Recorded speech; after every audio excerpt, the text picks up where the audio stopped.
ನಗರದ ತಣ್ಣೀರು ಹಳ್ಳ ವೃತ್ತಕ್ಕೆ ಆಗಮಿಸಿದ ಸುತ್ತೂರು ಜಾತ್ರಾ ಮಹೋತ್ಸವದ ಪ್ರಚಾರದ ರಥಕ್ಕೆ ಅಖಿಲ ಭಾರತ ವೀರಶೈವ ಲಿಂಗಾಯತ ಮಹಾಸಭಾದಿಂದ ಸ್ವಾಗತಿಸಿ ಪೂಜೆ ಸಲ್ಲಿಸುವ ಮೂಲಕ ಬರಮಾಡಿಕೊಂಡರು. ಅಲ್ಲಿಂದ ಮಠದ ಆಡಳಿತ ಮಂಡಳಿಯವರು ಹಾಗೂ ಕಾಲೇಜಿನ ವಿದ್ಯಾರ್ಥಿಗಳು ಹಾಗೂ ಮಠದ ಭಕ್ತರು ಪೂಜೆ ಸಲ್ಲಿಸಿ ರಥವನ್ನು ಸ್ವಾಗತಿಸಿದರು. ಈ ಸಂದರ್ಭದಲ್ಲಿ ಅಖಿಲ ಭಾರತ ವೀರಶೈವ ಮಹಾಸಭಾ ಹಾಸನ ತಾಲೂಕು ಅಧ್ಯಕ್ಷರಾದ ಕಟ್ಟಾಯ ಶಿವಕುಮಾರ್ ಹಾಗೂ ವೀರಶೈವ ಲಿಂಗಾಯತ ಮಹಾವೇದಿಕೆ ರಾಜ್ಯ ಸಮಿತಿಯ ಸದಸ್ಯರಾದ ಬಿಆರ್ ವಸಂತಕುಮಾರ್, ತಣ್ಣೀರು ಹಳ್ಳ ಮಠದ ಕಾರ್ಯದರ್ಶಿಗಳಾದ ಸೋಮಣ್ಣ, ಸುತ್ತೂರು ಮಹಾಸಂಸ್ಥಾನದ ಪ್ರಚಾರದ ರಥದ ಉಸ್ತುವಾರಿಗಳಾದ ಪಂಚಾಕ್ಷರಿ, ಅಖಿಲ ಭಾರತ ವೀರಶೈವ ಮಹಾಸಭಾ ನಿರ್ದೇಶಕರಾದ ಮದನ್ ಮತ್ತು ಪಾಪು, ಬಸವ ಕೇಂದ್ರದ ಕಾರ್ಯದರ್ಶಿ ಸೋಮಶೇಖರ್ ಮತ್ತು ಹಾಸನ ಜಿಲ್ಲಾ ವಿಷ್ಣುವರ್ಧನ್ ಅಭಿಮಾನಿಗಳ ಸಂಘದ ಅಧ್ಯಕ್ಷರಾದ ಮಹಾಂತೇಶ್ ಹಾಗೂ ಐಟಿ ಕಾಲೇಜಿನ ವಿದ್ಯಾರ್ಥಿಗಳು, ಸಿಬ್ಬಂದಿಯವರು ಹಾಜರಿದ್ದರು. ಈ ಕಾರ್ಯಕ್ರಮದಲ್ಲಿ ವಿವಿಧ ಭಾಗದಿಂದ ಜನರು ಬರ್ತಾರೆ. ಕಲಾ ತಂಡಗಳು ಮತ್ತು ವಿವಿಧ ಮೇಳಗಳು ಇವೆಲ್ಲವನ್ನು ಏರ್ಪಡಿಸಿ ಜನಪದ ನೃತ್ಯಗಳು ಈ ರೀತಿ ಹತ್ತಾರು ಕಲಾ ರಂಗಗಳು ಪ್ರವೇಶ ಮಾಡಿ ಅಲ್ಲಿಯ ಕಾರ್ಯಕ್ರಮವನ್ನು ಯಶಸ್ವಿಗೊಳಿಸ್ತಾ ಇದೆ.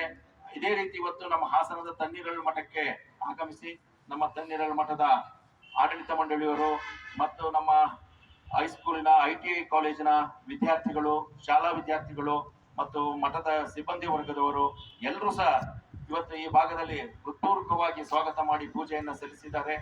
ಈ ಒಂದು ಯಶಸ್ವಿ ಪ್ರತಿ ವರ್ಷವೂ ನಡೆಯುತ್ತಿರೋದ್ರಿಂದ ನಾವೆಲ್ಲ ಸುತ್ತೂರು ಜಾತ್ರೆಗೆ ತೆರಳೋಣ ಅಂತ ಹೇಳ್ತಾ ಇವತ್ತು ಈ ರಥ ಹೊಂದಿರುವಂತಹ ರಥದ ಮುಖ್ಯಸ್ಥರಾದಂತ ಪಂಚಾಕ್ಷರಿ ಅವರು ನಮ್ಮ ಜೊತೆಯಲ್ಲಿದ್ದಾರೆ ಹಾಗೂ ಅವರ ಜೊತೆಯಲ್ಲಿ ಎಲ್ಲರೂ ಸಹ ಈ ರಥ ಇವತ್ತು ತಣ್ಣೀರಹಳ್ಳದ ಸರ್ಕಲ್ನಿಂದ ಮೆರವಣಿಗೆ ಮೂಲಕ ಮಠಕ್ಕೆ ಬಂದು ಪೂಜೆ ನಡೆದಿದೆ. ಈ ಪೂಜೆಯ ನಂತರ ಹಾಸನದ ಮಹಾವೀರ ಸರ್ಕಲ್, ನಂತರ ಬಸವೇಶ್ವರ ಕಲ್ಯಾಣ ಮಂಟಪ, ನಂತರ ಜವೇನಹಳ್ಳಿ ಮಠ, ಇಲ್ಲಿಂದ ಮುಗಿಸಿ ಆಲೂರು ಮಾರ್ಗವಾಗಿ ಮತ್ತು ಬಾಗೇಯ ಆಲೂರಿಗೆ ಹೋಗಿ ಅಲ್ಲಿಂದ ಬಾಳ್ಳುಪೇಟೆಯಿಂದ ಬಾಗೇಯ ಶಾಲೆಯಲ್ಲಿ ಇವತ್ತು ಈ ರಥ ಅಲ್ಲಿ ಆಲ್ಟ್ ಮಾಡ್ತಾರೆ. ಮತ್ತು ನಾಳೆ ಸಕಲೇಶ್ಪುರದಲ್ಲಿ ಮೆರವಣಿಗೆ ಮುಗಿಸಿ ಅರಕಲಗೂಡು, ಹೊಳೆನರಸೀಪುರದ ಮೂಲಕ ಕೊಡಗು ಜಿಲ್ಲೆಗೆ ಪ್ರವೇಶ ಮಾಡಲಿದೆ.